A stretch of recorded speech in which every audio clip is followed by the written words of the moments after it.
Maraming beses nang itinaas ang kamay ni Manny Pacquiao bilang kampiyon at naging simbolo ng tagumpay sa mundo ng boxing.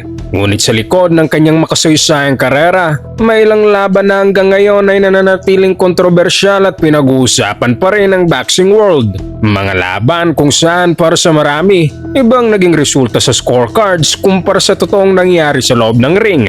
Sa video na ito, pag-usapan natin ang mga laban ni Manny Pacquiao na pinaniniwalaang nagawan siya ng panalo. Noong May 8, 2004, unang nagharap sina Manny Pacquiao at Juan Manuel Marquez sa MGM Grand sa Las Vegas, kung saan dedepensa ng Mexican champion ang kanyang WBA at IBF featherweight belt laban sa pambansang kamao. Pagkatunog pa lang ng bell, agad nang nagpakawala si Pacquiao ng mabibigat na suntok at sa first round pa lang, 3 beses na niyang pinabagsak si Marquez gamit ang kanyang mabagsik na kaliwa. Dahil dito, marami ang nag-aakalang matatapos agad ang laban pero bumangon si Marquez at unti-unting nakabalik sa laban gamit ang kanyang mahusay na counter-punching. Mula round 2 hanggang round 12, naging dikdikan ng laban. Palitan ng malilinis na suntok at matitinding sagutan ang ipinakita ng dalawa habang patuloy silang nag-a-adjust sa isa't isa. Pagkatapos ng 12 rounds, umabot ang laban sa scorecards. Pero sa halip na magkaroon ng malinaw na panalo, idiniklarang split draw ang laban. May isang judge na nag-score ng 115 to 110 para kay Manny Pacquiao. At isa naman ang nagbigay ng 115 to 110 para kay Marquez, habang ang ikatlong judge ay may 113 to 113 dahilan para mauwi sa split draw ang laban. At dito nagsimula ang isa sa pinaka-controversial na judging decisions sa boxing. Nagkamali si Judge Bert Clement sa pag-score ng first round bilang 10-7 kahit 3 beses na pinabagsak ni Pacquiao si Marquez na ang tamang score sana ay 10-6. Ilang araw matapos ang laban, inamin mismo ni Bert Clements na nagkamali siya sa pag-score ng opening round. Kung naitala ang tamang score, si Manny Pacquiao sana ang nanalo via split decision at magiging bagong WBA at IBF featherweight champion. June 9, 2012, bumalik si Manny Pacquiao sa MGM Grand sa Las Vegas para depensahan ang kanyang WBO welterweight title laban sa undefeated American boxer na si Timothy Bradley. Sa simula pa lang, si Pacquiao na agad ang kumontrol sa laban. Sunod-sunod na tumama ang kanyang signature left straight at mabilis na kombinasyon habang hirap makasabay si Bradley sa bilis at timing ng pambansang kamao. Pagsapit ng middle rounds, ilang beses napatras si Bradley at nagtamo pa ng injury sa paa habang pilit na umiikot sa ring para umiwas sa walang tigil na pressure ni Pacquiao. Pero sa kabila nito, nagawa pa rin niyang tapusin ang 12 rounds nang hindi bumabagsak. Matapos ang laban, inaasahan ng karamihan na muling itataas ang kamay ni Manny Pacquiao. Ngunit nang basahin ng scorecards, nabigla ang buong MGM Grand. Sa isang controversial na split decision, idiniklarang bagong WBO welterweight champion si Timothy Bradley. Agad itong umani ng matinding batikos mula sa mga fans, analyst at boxing experts na naniniwalang si Pacquiao ang tunay na nanalo.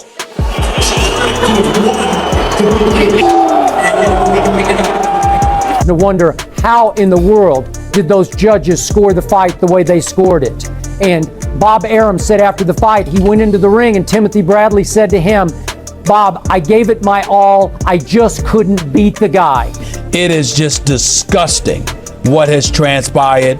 Pacquiao won at least 10 rounds. It was clearly lopsided. Everybody and their grandmama knew it. And it's just embarrassing that they let this happen. These people don't know how to score. And they really don't. They really don't. What the hell were these people, all 3 of them, including the one that called it 7-5 for Pacquiao, what were they looking at? Who do you think won that fight? Pacquiao. Pacquiao. I thought Pacquiao won the fight. I think Manny got robbed this time. You guys believe that? No. What do you guys think? Bullshit. No, it was bad. Pacquiao won. Pacquiao won. Can you believe that? No. What do you guys think? Pacquiao won? Of course, yeah. Pacquiao won the fuck out of that Bradley fight. won the fight. Look, the whole fight. Bradley won the fight. Oh, man. Pacquiao beat the fuck out of Bradley, man. They didn't overturn this. Very upset with the decision. I don't see why it was called in favor of Bradley. He wasn't even convinced that he won, so I'm very shocked. Sa CompuBox, nakapagtala si Pacquiao ng 253 landed punches kumpara sa 159 lamang ni Bradley. Bukod pa rito, 121 sa 125 ringside journalist ang pumabor kay Manny Pacquiao. Dahil dito, bumuo ang WBO ng panel ng 5 independent judges para mulong i-score ang laban at lahat sila ay binigay ang panalo kay Pacquiao. Pero dahil sa umiiral na boxing rules, nanatiling opisyal ang panalo ni Bradley. Ang laban na ito ay matagal na inintay ng boxing world at tinaguri ang fight of the century. Noong 2009, kapwa nasa rurok ng kanilang karera sina Manny Pacquiao at Floyd Mayweather Jr. Sunod-sunod na tinalo ni Pacquiao ang ilan sa pinakamahuhusay na boksingero ng kanyang panahon habang nanatiling undefeated si Mayweather. Ngunit sa kabila ng matinding panawagan ng mga fans, 5 taon pa ang lumipas bago natuloy ang kanilang laban. Dahil dito, maraming boxing fans at experts ang naniniwalang iniwasan ni Mayweather si Pacquiao sa kasagsagan ng kanyang prime. Pagsapit ng May 2, 2015 sa MGM Grand sa Las Vegas, sa wakas nagharap ang dalawa sa isa sa pinakamalaking laban sa kasaysayan ng boxing. Mula pa lang sa opening round, si Pacquiao na ang mas agresibo at pilit na hinahanap ang tamang tiyempo para may pasok ang kanyang signature combinations. Ngunit nanatiling kalmado si Mayweather at ginamit ang kanyang matinding depensa, mabilis na jabs at counter-punching para kontrolin ang laban. Bagamat nakagawa ng ilang malilinis na atake si Pacquiao, mabilis ding nakapag-adjust si Mayweather at naging maingat sa natitirang rounds. Matapos ang 12 rounds ng bakbakan, idiniklarang panalo si Floyd Mayweather Jr. by unanimous decision. Ngunit muling naging sentro ng kontrobersya ang kanilang laban dahil napag-alamang lumaban si Pacquiao na may torn rotator cuff sa kanyang kanang balikat, isang injury na nakaapekto sa kanyang performance. Mas lalo pang uminit ang usapin nang hindi payagan ng kampo ni Pacquiao na gumamit ng legal painkiller bago ang laban. Samantala, naging kontrobersyal din ang paggamit ni Mayweather ng 4 infusion na pinayagan ng USADA sa pamamagitan ng retroactive therapeutic use exemption. Pati naman ang opinyon ng mga fans at ilang kilalang personalidad sa boxing tungkol sa naging resulta ng laban. Did you have Pacquiao winning that fight? Well, I actually thought he did. Really? Yeah. If you're the most aggressive one, you hitting him with shot. He the one that was. He was the one blocking shots.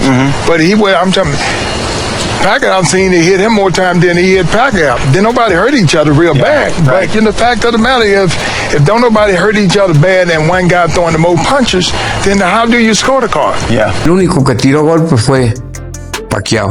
¿Cómo esos rounds se los pueden adjudicar a un tipo que sale? Hasta ridículo se ve a veces cuando sale de estampida corriendo o lo abrazaba para no. Floyd was dancing backwards while Manny was the aggressor and couldn't do much but try and chase him, and Floyd was just waiting for the counter punch. Wasn't much action, just punch and counter punch. It was more like a dance match if you ask me, but I think Pacquiao won. I think they got it wrong. Noong July 2, 2017, dumayo si Manny Pacquiao sa Brisbane, Australia para depensahan ng kanyang WBO welterweight belt laban sa hometown favorite na si Jeff Horn sa harap ng mahigit 50,000 fans. Mula pa lang sa opening bell, naging pisikalan agad ang laban. Agresibong ng pressure si Horn gamit ang clinches at madalas na head clashes, habang si Pacquiao naman ay sumasagot ng malilinis na suntok. Pagsapit ng round 9, muntik nang matapos ang laban. Sunod-sunod na kombinasyon ang pinakawalan ni Pacquiao at halos wala nang maisagot si Horn. Sa tindi ng kanyang tinanggap na suntok, binalaan pa ng referee ang corner ni Horn na ihinto nito ang laban kung hindi siya makakabawi sa susunod na round. Here to protect you, okay? I think you had enough. He's alive. You want to continue? Show me something in this round, or we're going to stop the fight. That's it. Pero sa kabila nito, nakaligtas si Horn at naitawid ang laban hanggang sa scorecards. Ngunit nang inanunsyo ang resulta ng laban, nagulantang ang boxing world. Dahil sa kabila ng magandang performance ni Pacquiao, idineklarang panalo si Jeff Horn by unanimous decision na gadumani ng matinding batikos. What they did tonight, they gave a trophy, a win, a huge win to Horn, the local kid, for trying hard. You're not supposed to get it for trying hard. You're supposed to get it for winning. And I thought Pacquiao won the fight. If you go by the real rules, the Marcus of Queensberry rules, who lands the cleaner punches? Congratulations, great effort. I thought you lost, but great effort. I thought this guy was landing the punches. You were throwing a lot that were missing. The 3 names and a mugshot of each of those officials for the crime that they committed by robbing Manny Pacquiao tonight. The result was an absolute disgrace. Why? Oh, because, well, for a start, Pacquiao landed lots more punches, which is presumably the way you score the fight. Pacquiao got robbed, you know that? That's what I was gonna say. It's an awkward guy, bro. He's big, he's fighting dirty, elbows, headbutts. It's hard to fight about like that. How do you score the fight? This is before the announcement, of course. I got Pacquiao winning almost every round.